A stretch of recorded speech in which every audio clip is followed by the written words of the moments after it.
Hello, welcome back to my channel.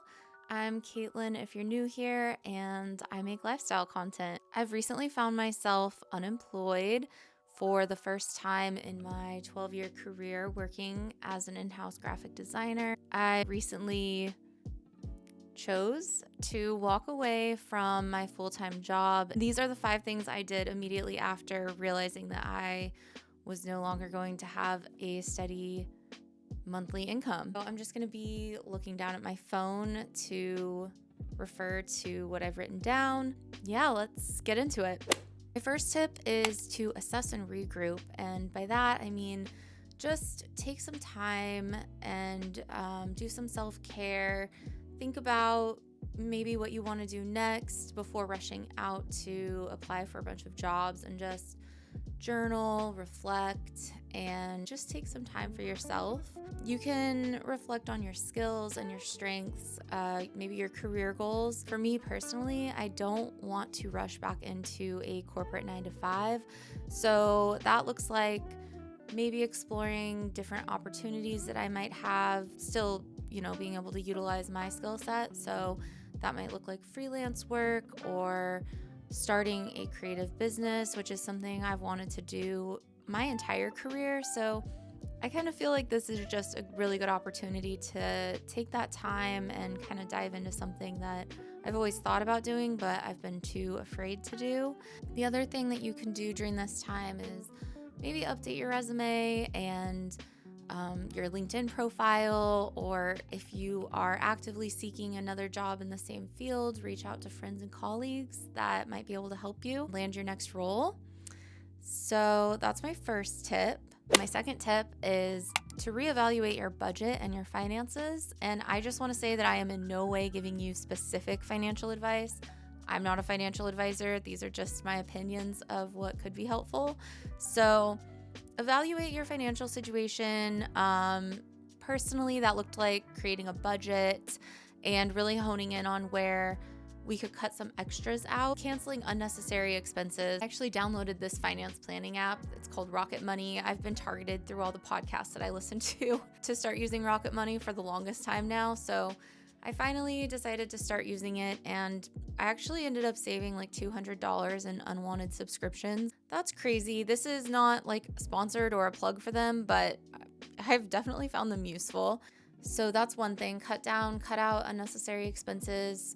Try and find where you might have subscriptions that you didn't really realize you were paying for, but they're just like on an auto pay and you no longer really use them or need them. The other thing that I did was downgrading our travel card. We had the Amex Platinum card, travel card, and just kind of reevaluating if we still needed that card with its high annual fee.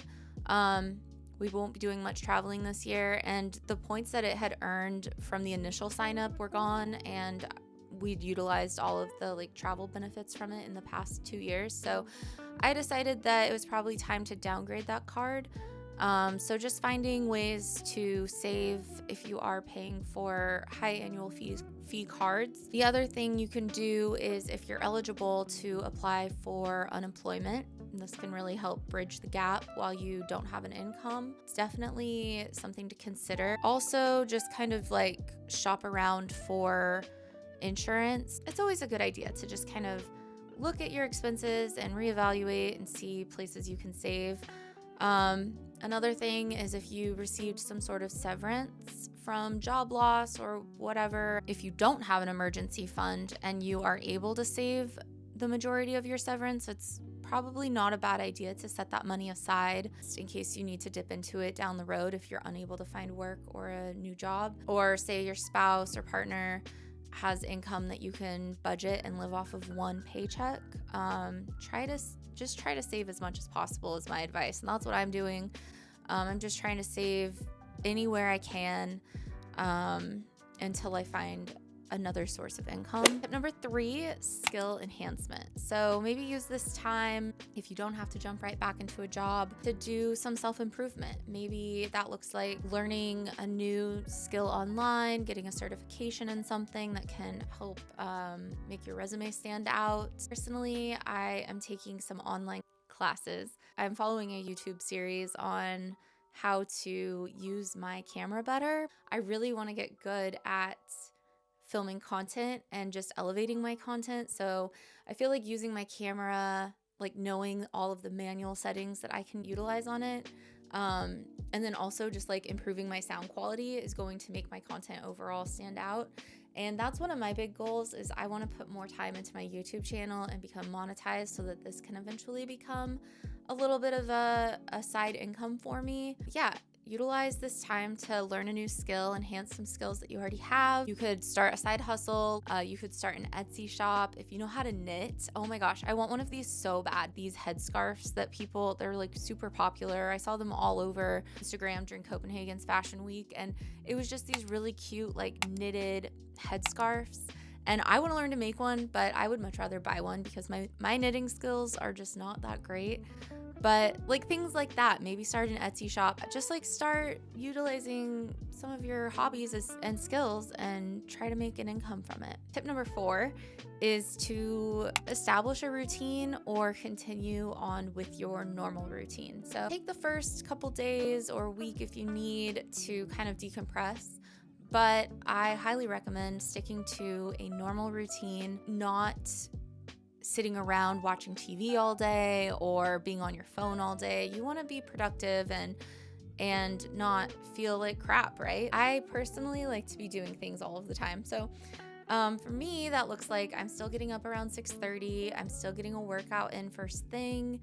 I'm still walking my dog every day, and I am still like coming into my home office and learning my new skills, and also filming content for my YouTube channel, or even just like creating a content calendar for my YouTube channel so that I have some stuff to work on during the week. And then I usually clock out or call it a day when my husband is off work and we make dinner together, and then I continue doing, like, we'll clean up the house or tidy up if anything needs to be done, and just kind of sticking to my normal routine. I don't ever want to be just like sitting around doing nothing. So that's really important to me, and I think it creates a healthy mindset as well. Tip number 5 is to try to maintain a positive attitude. And I know that this is hard because you've just taken a hit. It can be difficult to maintain a positive mindset when you are no longer like employed full time, but it's important because it keeps you resilient, keeps you focused on the future, it keeps you in line with what are your overall goals and things that you want to achieve. You don't want to play into like a victim mindset or feel sorry for yourself. It's just, get back up, dust yourself off, and keep going. Some ways that I've done this is get outside every day. I've been listening to motivational podcasts or reading self-help books, keeping my spaces tidy and clean. I actually just redecorated my office, so it's a little bit upgraded and I feel really good in this space, and I'm going to be sharing a little office tour in a future video as well. Just kind of staying busy, staying positive, and it's gonna be fine. The other thing I've done is I've gotten lunch with friends because I am working at home by myself in an office all day alone. I think it's important to maintain your friendships and reach out to people, and I think that keeps you in a good headspace as well. I hope that these tips were helpful for you, and if you did enjoy the video, please give a like. It really supports my channel. And yeah, thanks for being here. I will see you in the next one. Bye!